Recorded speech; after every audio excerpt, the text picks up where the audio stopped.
will you please welcome the Jeremy Lin of Community Organizers and the Executive Director of the CAA, Vincent Vinsanity Pan.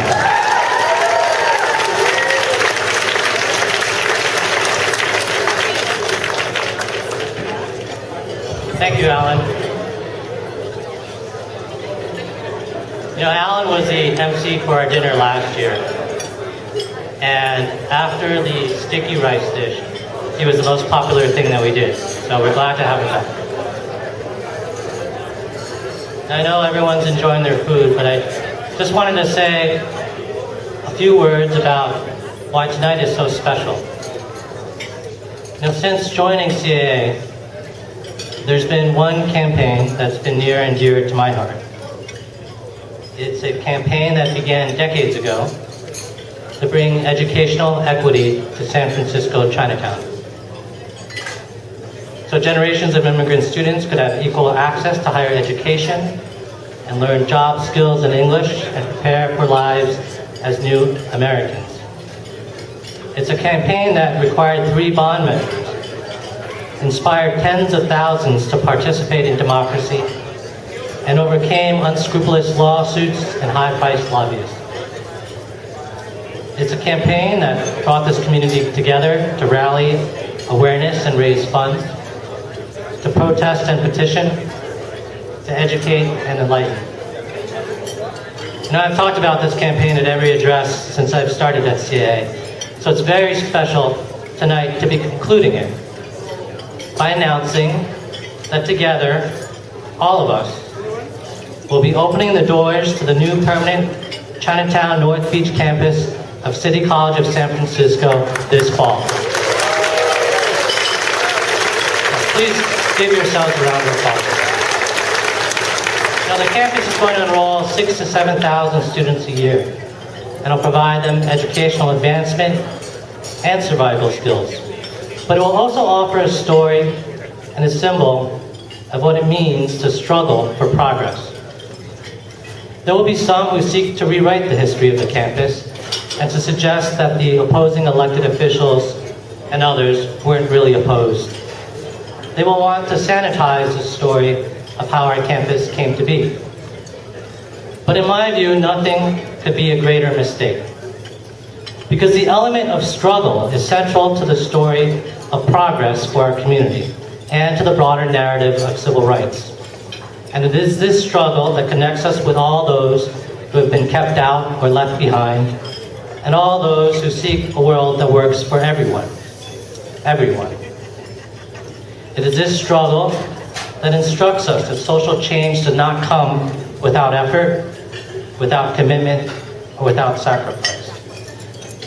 So let our campus be not a cause for complacency, but a call to action to struggle on for the cause of civil rights and equality. Most immediately, this call to action must oppose cuts to public schools and colleges in San Francisco and California that will literally forfeit our future. And no one knows this better than the Chinese for Affirmative Action parent advocates. Started in Visitation Valley, but now with members throughout the city, these public school parents are fighting and winning improved K-12 education for immigrants and English language learners. And they are here tonight, so let's give them a round of applause for their efforts.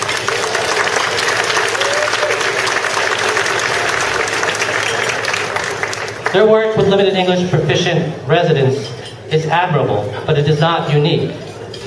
In San Francisco, 44% of households, and these are taxpayers, speak a primary language other than English at home.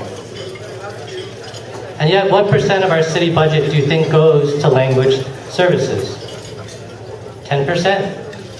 5%? 1%?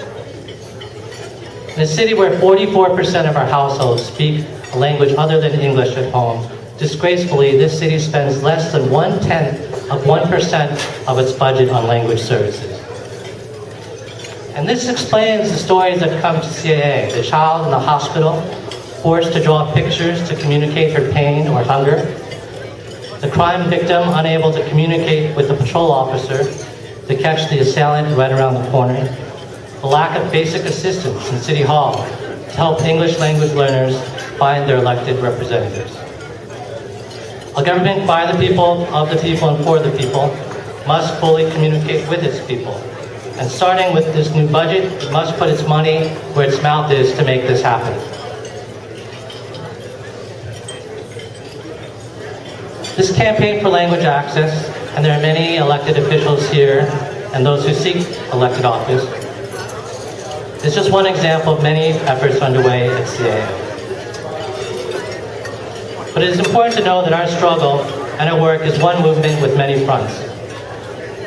And potential Supreme Court rulings on anti-immigration laws, anti-immigrant laws in Arizona, affirmative action in higher education in Texas, and marriage equality here in California will drive that point home for all of us. And so I want to acknowledge one friend who was the one who recruited me to join CAA. And this experience has been one of the great privileges of my life. You know, last year we applauded the confirmation of Ed Chen to the Federal District Court, but we were resigned to only offer this friend good spirits as his nomination by President Obama to the Federal Appeals Court had been blocked by Senate Republicans. But tonight he joins us as the newest member of the California Supreme Court. Justice Goodwin Liu, would you please stand?